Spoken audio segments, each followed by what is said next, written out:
Гледате Бизнес старт по Bloomberg TV България. Европейската демократическа партия организира вчера в София конференцията Европейското бъдеще на Балканите. Сега ще обсъдим темата с Сандро Гоци, генерален секретар на Европейската демократическа партия. Господин Гоци е френски евродепутат от групата Обнови Европа. Освен това е председател и на Съюза на европейските федералисти и на Сдружение Европейски съюз Индия. Здравейте и ви благодаря, че се присъединявате към нас.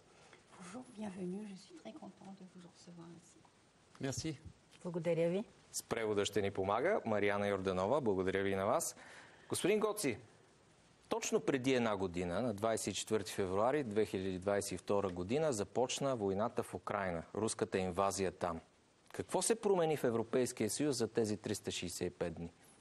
Monsieur Guedi, il y a exactement une année, le 24 février, il y a un an, a commencé l'invasion russe contre l'Ukraine.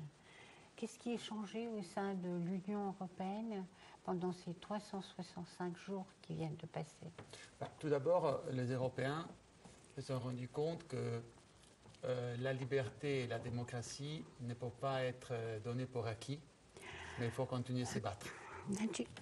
Най-важното е това, че европейците си дадаха сметка, че свободата и демокрацията не е просто даденост, а трябва да продължим да се борим за нея непрекъснато.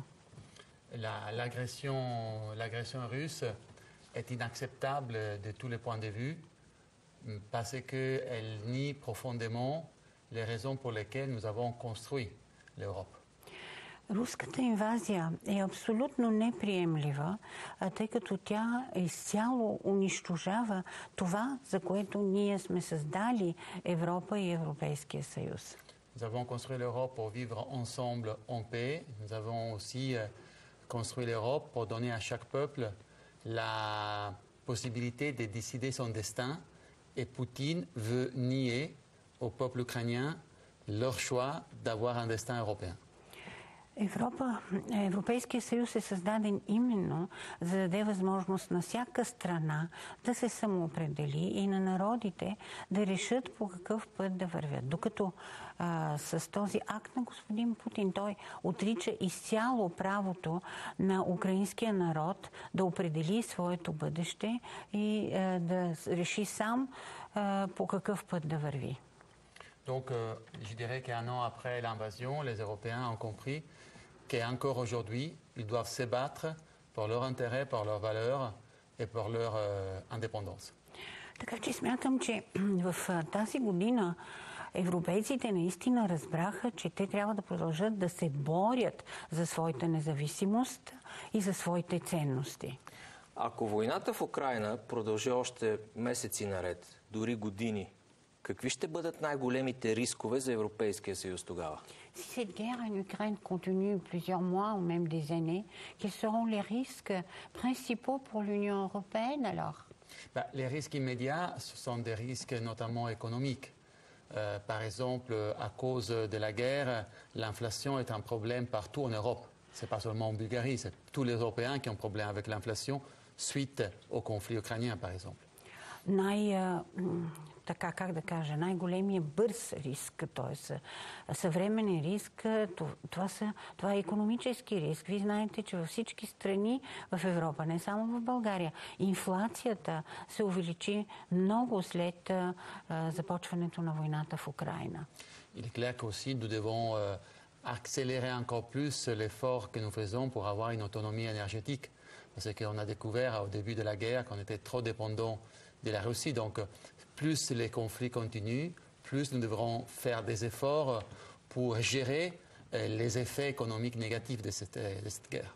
Втория риск е именно енергийната независимост. Войната в Украйна и нападението на Русия показа, че Европа е твърде зависима енергийно от Русия. Ето защо ние трябва да продължим да търсим начин да се освободим от тази енергийна зависимост в цяла Европа. Споменахте темата енергетика. В последните месеци сякаш времето в Европейския съюз беше с Европейския съюз, имаше сравнително мека зима и не се стигна до енергийна криза. Възможно ли е обаче отново да видим високи цени на енергоносителите в следващите месеци? Подготвен ли е Европейския съюз за това? Vous savez, l'Europe a quand même eu la chance d'avoir un climat extraordinaire, chaud cet hiver. Mais est-ce que l'Europe, est-ce que l'Union européenne est prête à agir au cas où le risque énergétique pourrait être plus grand pour tous les pays dans le futur? Moi, je trouve que c'est extraordinaire ce qu'on a réussi à faire en quelques mois, parce que alors qu'il y avait des pays, prenez par exemple l'Allemagne, mais aussi l'Italie, qui étaient très dépendants ou extrêmement dépendants du gaz russe, en quelques mois, nous avons réussi à diversifier les approvisionnements et à trouver d'autres sources alternatives d'énergie. Je crois que ceci peut nous mettre à l'abri d'une nouvelle année plus froide et plus difficile à gérer du point de vue énergétique. Вие знаете, че въпреки всичко, ние успяхме някак си да се справим тази година. Знаем, че Германия и Италия са много зависими. Оказаха се много силно зависими от енергийния газ, от руския газ, но въпреки всичко успяхме да диверсифицираме източниците, с които работим. И се надявам, че дори следващата година да бъде много по-студена. Надявам се, че Европа ще успее да се освободи от тази енергийна зависимост. Как войната в Украйна промени погледът на Европейския съюз към Балканите? Comment la guerre en Ukraine a changé la vue de l'Europe, de l'Union européenne vers la Bulgarie? Tout d'abord, il y avait déjà un changement des regards et une prise de conscience de l'importance du rôle de la Bulgarie et des Balkans avant l'ouverture du conflit. Par exemple, pendant la présidence française, on avait déjà identifié les Balkans et la Bulgarie comme une nouvelle priorité de l'Union européenne. Аз бих казал, че още преди началото на войната настъпи една промяна в отношението и в начина, по който се гледаше на България и на останалите балкански страни. Например, по време на френското председателство отношението към България беше значително променено и към останалите, разбира се, балкански страни, които бяха поставени в фокуса на Европейския съюз. Il est clair que dans les Balkans se joue un nouveau défi géopolitique, parce que d'un côté, nous avons la volonté en tant qu'Union européenne d'intégrer tous les Balkans dans l'Union européenne, de l'autre côté, la stratégie d'influence, la désinformation russe et les pressions que le gouvernement russe exerce sur plusieurs pays des Balkans et les ingérences aussi chinoises, ce sont deux éléments qui nous inquiètent énormément et qui doivent nous pousser à renforcer les dialogues et les partenariats entre l'Union européenne et tous les pays des Balkans. Защото какво се случва в момента? От една страна имаме желанието на Европейския съюз и на всички балкански страни да участват активно в работата на Европейския съюз и с идеите на Европейския съюз. Но от друга страна имаме едно много силно влияние от страна на Русия върху всички страни на Балканите, не само България, а имаме вече и влияние от страна на Китай върху много балкански страни. Как се изразява това влияние на Русия и Китай върху балканските страни последната година след началото на войната в Украйна? Comment est exprimée cette influence de la Russie et de la Chine, par exemple, pendant ces dernières années avec la guerre en Ukraine sur les pays des Balkans? Какви са механизмите за влияние? Quels sont les mécanismes d'influence? Ce sont des mécanismes d'influence économique, ce sont des mécanismes d'influence de dépendance économique accrue, ce sont des mécanismes d'influence à travers la désinformation. Ce sont des mécanismes aussi d'utilisation de certaines forces politiques qui sont bien trop proches de la Russie par rapport aux intérêts de leur pays. Как се изразява? По много начини. От една страна имаме дезинформация, силно в много страни балкански, и от друга страна Имаме наистина силно влияние на Русия в някои политически сили в Балканите, много по-силно влияние, отколкото би било добре за Европейския съюз. Et il est clair que, notamment, la Russie n'a aucun intérêt à nous permettre une stabilisation des Balkans. Et par contre, il y a eu des signaux positifs. Avec les travaux d'Emmanuel Macron et de Kirill Petkov, par exemple, vous avez trouvé un accord important avec la Macédoine du Nord. C'était une question qui durait depuis longtemps. C'est ce genre d'activité dont nous avons besoin et pas d'élites qui semblent être plus sensibles aux intérêts de Moscou qu'aux intérêts de leur peuple, de leur pays, et l'intérêt d'un peuple, d'un pays comme la Bulgarie, sans doute, d'être au centre de l'Union européenne.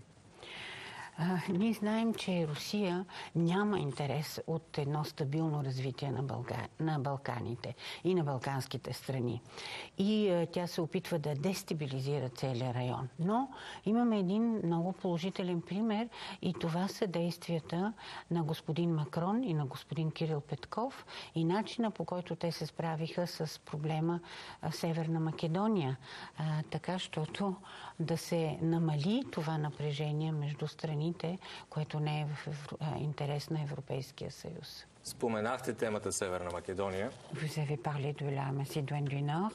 Напоследък обаче отношенията между България и Северна Македония са доста сложни, нека да кажем.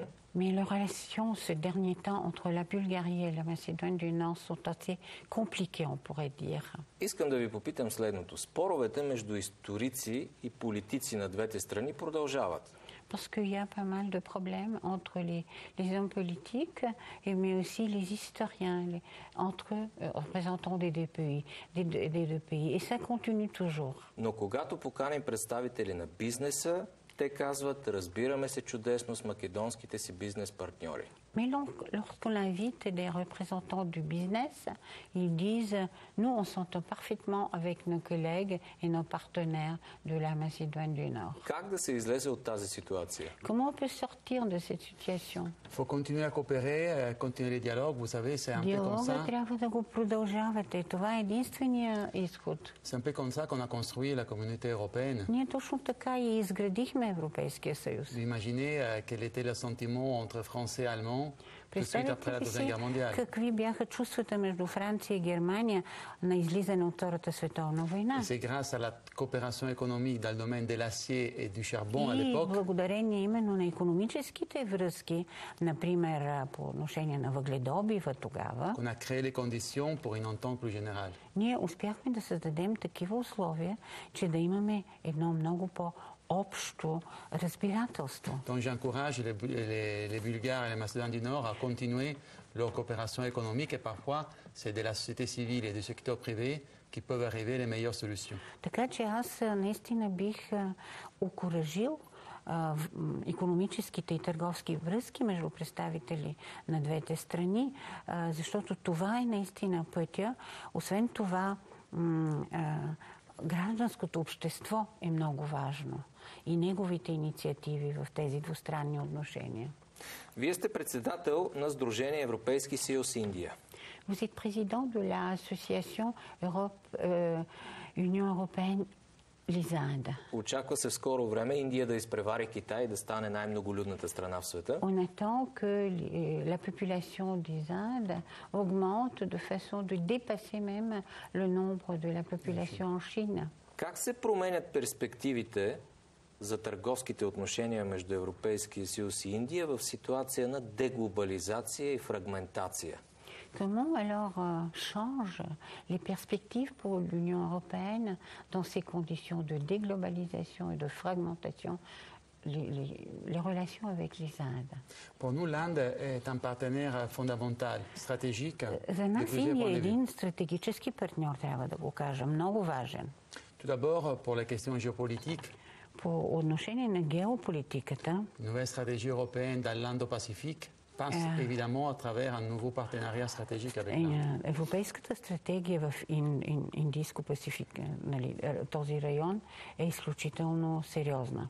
La deuxième raison, c'est que nous voulons renforcer les investissements et les commerces entre Ние Europe искаме да et Inde. засилим търговската част, инвестициите, които се правят в този район от страна на европейските C'est là que държави. nous poussons les négociations pour un accord commercial. И ние за това работим да се сключи един търговски договор. On voudrait l'avoir pour 2024. Peut-être ça sera difficile, mais il faut tout faire pour Надяваме се да intensifier les сключим négociations. такъв договор през 2024 година. Трудно е, много е трудно, но работим в тази насока.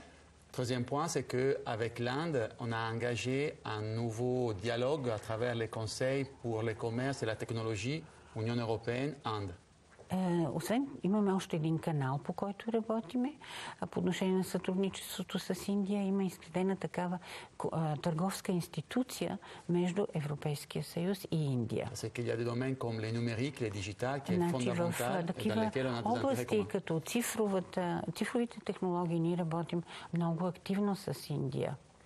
Вие сте президенти на Съюза на европейските федералисти, една много интересна Vous организация. êtes président d'une organisation très intéressante, l'Union des fédéralistes européens. Какви са следващите възможни реални стъпки за това Европейския съюз да се превърне в още по-хомогенна общност? Quels seraient les pas dans l'avenir à entreprendre de façon que l'Europe se transforme dans une communauté encore plus homogène? Nous voulons une Europe qui soit véritablement souveraine et démocratique. Ние искаме Европа, която да бъде истински суверенна и демократична. Ça signifie que l'Europe doit retrouver une capacité d'intervention dans des domaines dans lesquels les États n'ont plus la capacité d'intervenir. Какво значи това? Това значи, че Европа трябва да е в състояние да се намеси тогава, когато отделните държави не са в състояние да направят самостоятелно това. Par exemple, la défense, certains aspects de politique étrangère, Например, по l'immigration. отношение на отбраната, в някои аспекти на външната политика, като миграцията, например. Mais ceci doit être aussi plus démocratique. Но това трябва да стане по демократичен начин. Donc nous voulons développer une dimension européenne et transnationale de la politique, avoir des vrais partis politiques européens.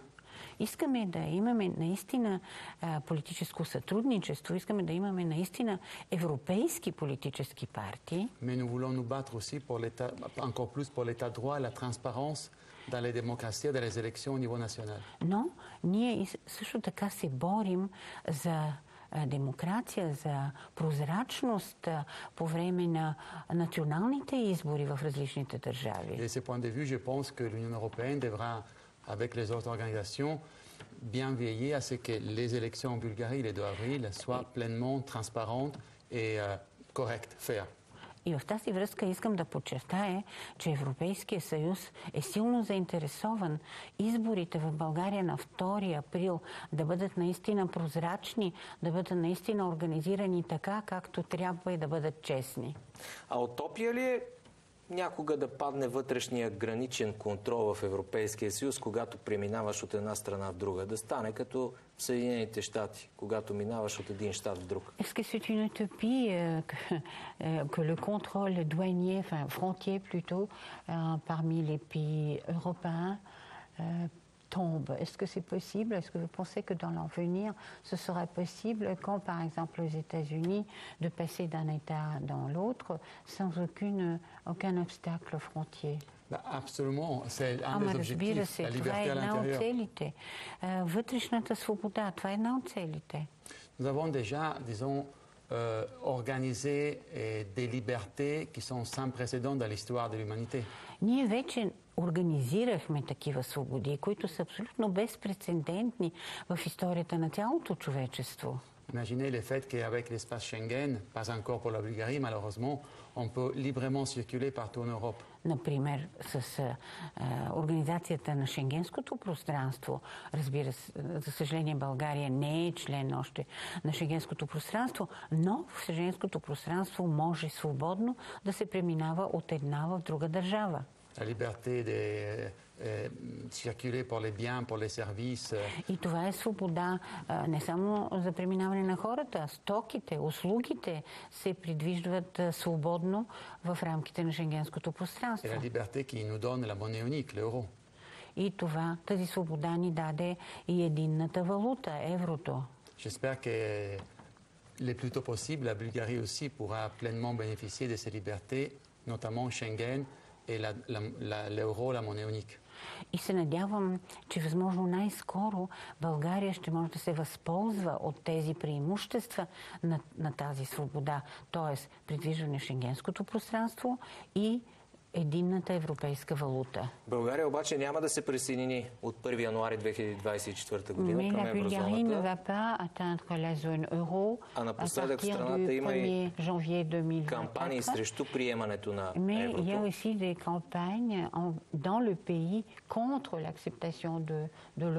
Държавните институции сякаш не са много активни в това да обясняват плюсовете от членството в еврозоната.